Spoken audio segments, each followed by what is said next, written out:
Hello and welcome to the Rimby Health Podcast. My name is Stevie Snow and I have been a pharmacist for over 30 years, and in that time I've found that our medical model of a pill for every ill is not helping us live longer, healthier lives.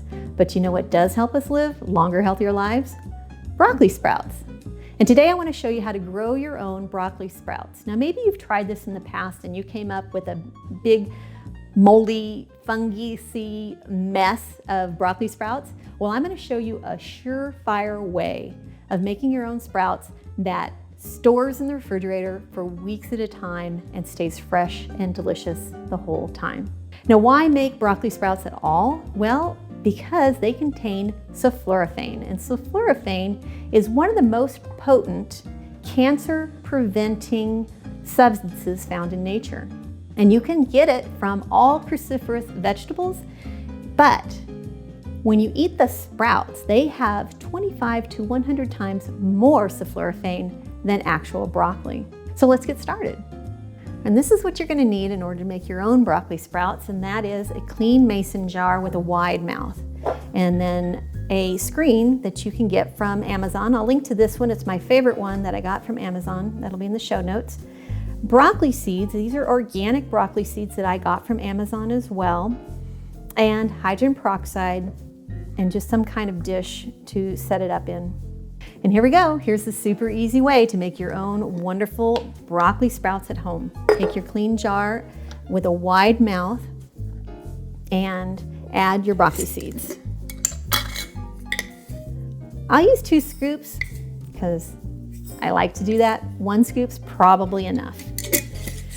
The big bag that I bought from Amazon has proven to be a 6-month supply, and I make a lot of broccoli sprouts, so that lasts a good long time. Here's your secret ingredient, hydrogen peroxide. It doesn't have to be food grade, it doesn't have to be anything special, and it doesn't have to be measured. About that much. And then I'm going to just go about that much with filtered water. Please do not use tap water in this stage. The chlorine in the tap water will not be helpful. Sorry, I don't know the exact science behind that, but use filtered water, please. All right, we're just going to give it a good shake. Ooh, it's already starting to gas up. When it settles down, you'll see it kind of do a seahorse action as the bubbles formed by the bacteria dying off start to lift the seeds, and they float around like little seahorses. So there's no set time for you to allow that hydrogen peroxide to sit with those seeds, but I just want you to be do not be afraid to let it sit for up to 10 hours, because as a pharmacist working shifts at the hospital, that's exactly how long I will leave it. I'll start this in the morning, and when I come home at night, I'll do my first rinse. I have also made it with only 1 hour of soaking time. So whatever works for you will be just fine. So this step here is the difference between a big yucky mess and the most beautiful sprouts you've ever seen. And the process of allowing your broccoli seeds to sprout, it can take about 3 days. And the first step then is going to be getting rid of all the bacteria that has passed away with the hydrogen peroxide solution. So you're going to do a really thorough rinse. This is the only time that you're going to use tap water. It's okay because you need to use a lot of water to rinse them the very first time. After that, you really want to use filtered water only for rinsing your seeds. So step 1, I'm just going to change the lid to my handy dandy filter, and I'm just going to shake out all the hydrogen peroxide water. And now I'm going to rinse it 5 times. It can be warm water, that's okay. I think heat is a good thing. Here it doesn't have to be cold. These guys are very durable. Do not worry about killing your seeds. That's 2, 3, 4, 5. And that is more than enough. If you don't do that many, that's okay. Now these lids do get clogged up pretty quick, so it's good to go ahead and pull the seeds back and do another shake. Now we have to rinse all the chlorine and arsenic that I just added using tap water. Rinse that out with some filtered water.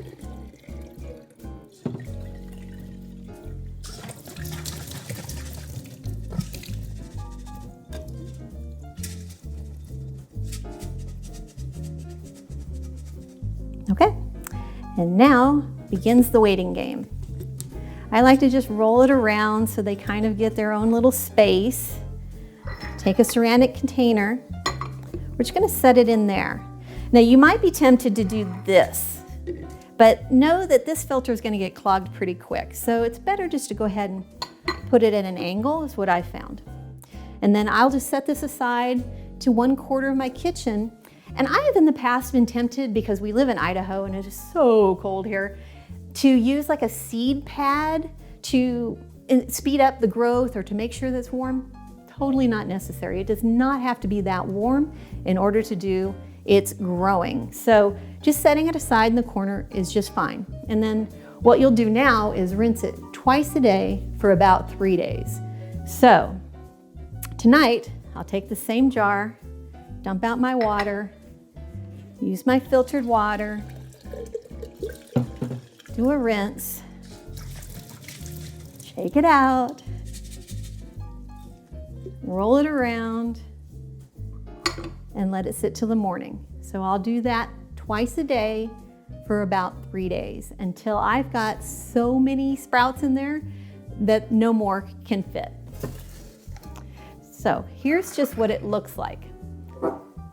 This is after 24 hours of sprouting. So this will look like this tomorrow. You can see the little bitty white spots. Those are the sprouts beginning to show. This is after 48 hours. Starting to get some root action here. Still not ready to eat. We need more roots. Finally, on day, is that day 3?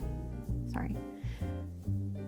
You know you have your final product when it's filled to the rim and you have lots of great sprouts. You can see clearly that those are sprouts forming in there. Now this jar was all the way to the top. I've used this in a meal prep already, but that's what it'll look like on day 3 and you are ready to rock and roll. Next, I want to show you how to enjoy these without mixing them into a salad. You of course can put it in a salad if you make salads every day, but for me sometimes I forget and I'm busy. So I can just show you how to do a quick and easy way of eating 160 grams of broccoli sprouts every single day.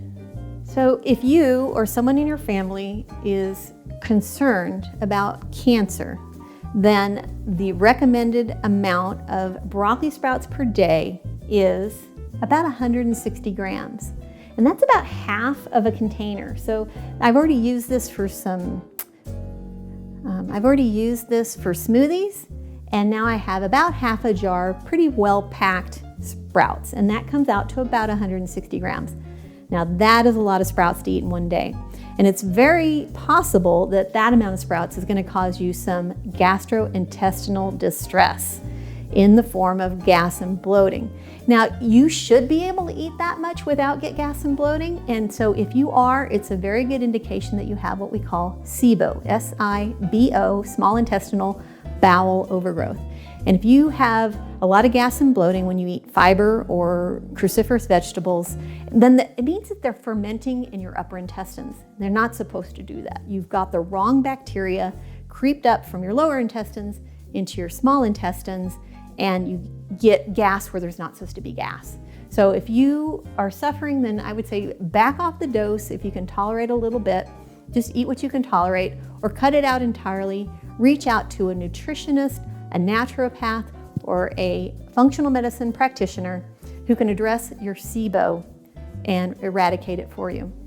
Now, there are a lot of ways that you can get the broccoli sprouts into your body. One would be putting them in a smoothie, or you could put them on top of a salad. But if you're in a hurry and you don't have time to make those, well, then you can just put them into a little bowl with some organic olive oil, organic balsamic vinegar, some real salt, and a little bit of pepper, and make a miniature salad to get your dose for the day. It's a little messy. These sprouts have a mind of their own. seeds go everywhere.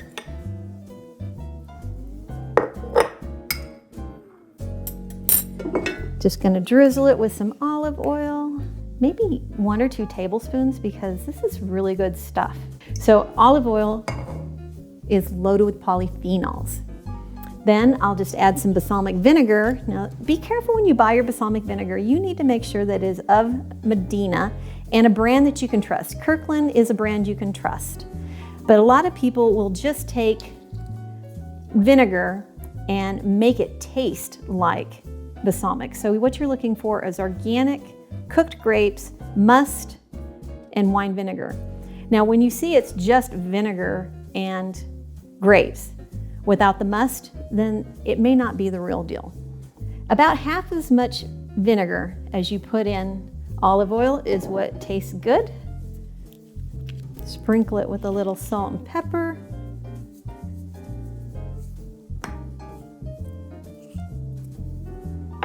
Stir it up.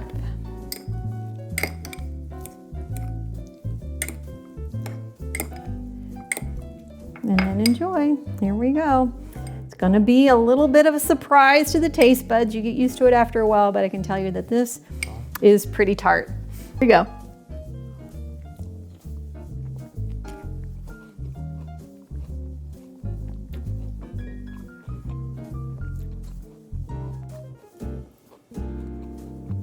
Okay, you want to chew this up really good. The mastication, the chewing, is what releases the sulforaphane so it can do its work in your body. So chew it really good. Enjoy this little dish every day and see the health benefits that you can reap.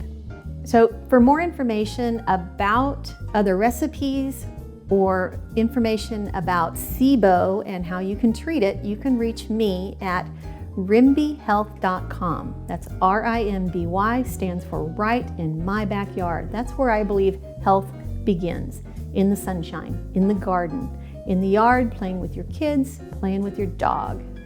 So from all of us here at Rimby Health, we wish you all the best in your health journey, and bye for now.